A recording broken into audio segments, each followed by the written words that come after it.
आज हम पढ़ेंगे सच्चिदानंद हीरानंद वात्स्यायन अज्ञे द्वारा रचित यह दीप अकेला, जिसमें दीपकों की एक पंक्ति है।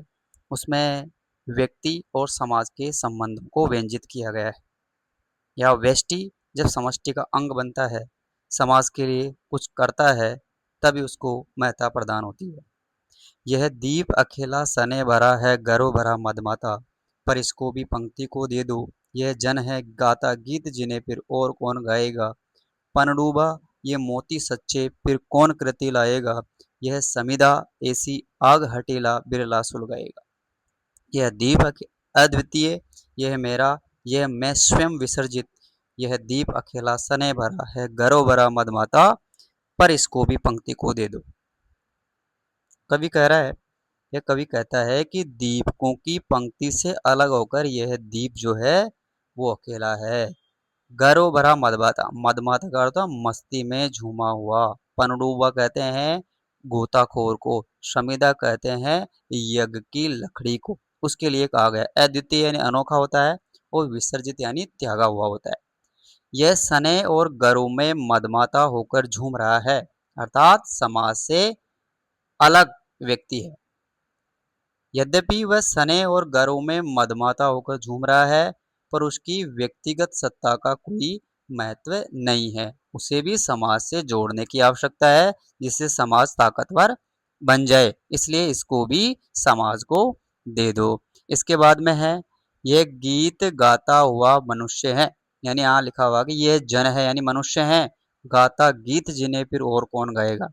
यानी ये वह गीत गाता हुआ मनुष्य है जो पनडुब्बा की तरह ये मोती सच्चे फिर ओन कृति लाएगा। यानी जो गोताखोर की तरह सागर रूपी समाज की गहराइयों में डुबकी लगाकर मोती रूपी भावनाओं को बाहर निकालकर सबके सामने रख देता है, इसे भी समाज को देने की आवश्यकता है। यानी इससे दोनों को, व्यक्ति को भी और समाज को भी लाभ होने वाला है। यह समिधा ऐसी आग हटीला, बिरला सुलगाएगा। यह अद्वितीय, यह मेरा, यह मैं स्वयं विसर्जित। यानी यह वह हवन की लकड़ी, संविदा यानी हवन की लकड़ी को कहते हैं। ऐसी लकड़ी है या ऐसी संविदा है जो अन्य लकड़ियों की अपेक्षा अद्वितीय है। अद्वितीय का अर्थ है इसमें अनोखी लकड़ी है, श्रेष्ठ भी है ये, अर्थात यह वह व्यक्ति है जो समाज के अन्य व्यक्तियों की अपेक्षा अद्वितीय है, विलक्षण है। इसमें अहंकार का अर्थात स्व की भावना जो है वो भरी हुई है। इसे अपनी व्यक्तिगत सत्ता रखते हुए भी समाज के साथ विलय होने की आवश्यकता है, यानी ये समाज में मिलना चाहिए। आगे लिखा हुआ है, यह मधु है स्वयं काल की मोना का युग संचय। यह गोरस जीवन कामधेनु का अमृत पूत पय। यह अंकुर फोड़ धरा को, रवि को तख्ता निर्भय। यह प्रकृत स्वयंभू ब्रह्म अयुत, इसको भी शक्ति को दे दो। यह दीप अकेला सने भरा, गरो भरा मदमाता, पर इसको भी पंक्ति को दे दो। यानी व्यक्ति का जो अस्तित्व है अकेले दीपक की भांति है। इस व्यक्ति का जो सने से भरा हुआ है, गर्व से मदमाता है, अहम का भाव भी है इसमें, किंतु इसकी महत्ता तभी है जब ये समाज में सम्मिलित हो जाए। कवि ने इसे मधु कहा है, दूध कहा है, अंकुर कहा है, स्वयंभू यानी स्वयं पैदा हुआ वो ब्रह्म जिसको कहते हैं, वो भी इसी को कहा गया है। आदि कहकर इसको पुकारा है और समाज में विलय होने के लिए कह रहा है। कवि कह रहा है, ये मधु है स्वयं काल की मोना का युग संचय।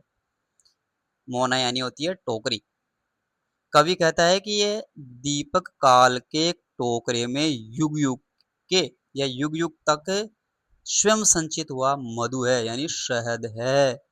यह जीवन रूपी कामधेनु का अमृत पेय है, यानी यह गोरस जीवन कामधेनु का अमृत पूत पेय है। पूत यानी पुत्र, पेय यानी पीने वाला। कामधेनु होती है, काम जो है एक गाय ऐसी होती है जो दूध पीने से, उसका दूध पीने से मनोकामनाएं पूर्ण होती है, उसको कहते हैं। यह वह अंकुर है, फोड़ धरा को, रवि को तख्ता निर्भय। रवि यानी सूर्य के लिए कहा, निर्भय होकर, निडर होकर, जो धरती को फोड़कर निर्भयता से सूर्य की ओर ताक रहा है। यह प्रकृति के अनुरूप स्वयं पैदा हुआ है, इसलिए इसको ब्रह्म, किंतु सर्वथा इसको पृथक माना गया है। यानी प्रकृति द्वारा, स्वयंभू यानी स्वयं पैदा हुआ है, ब्रह्म यानी ब्रह्मा, अयुत, अयुत कहते हैं पृथक, अलग होना। इसे भी शक्ति को दे दो, यानी इसे भी पंक्ति में शामिल करने की जरूरत है। यह द्वीप जो है यानी व्यक्ति का प्रतीक है और कवि का भाव है कि व्यक्ति पूर्ण है, सर्वगुण संपन्न है, फिर भी समाज के साथ अंतरंग संबंध स्थापित होने पर ही वह शक्ति संपन्न बनेगा, यानी मजबूत बन पाएगा। इसलिए इसको भी समाज को देने की आवश्यकता है।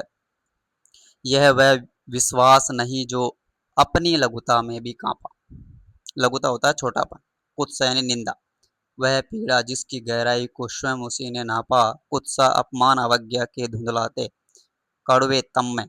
यह सदा ध्रवित चीर जागरूक अनुरक्त नेत्र उलम्ब बाहु, यह चीर अखंड अपनापा जिज्ञासु प्रबुद्ध सदा श्रद्धा में, इसको भी भक्ति को दे दो। ये दीप अकेला सने भरा है घरों भरा मदमाता, पर इसको भी पंक्ति को दे दो। यानी कवि कह रहा है कि ये दीपक उस विश्वास का रूप है जो अपनी लघुता में भी कभी कांपा नहीं है।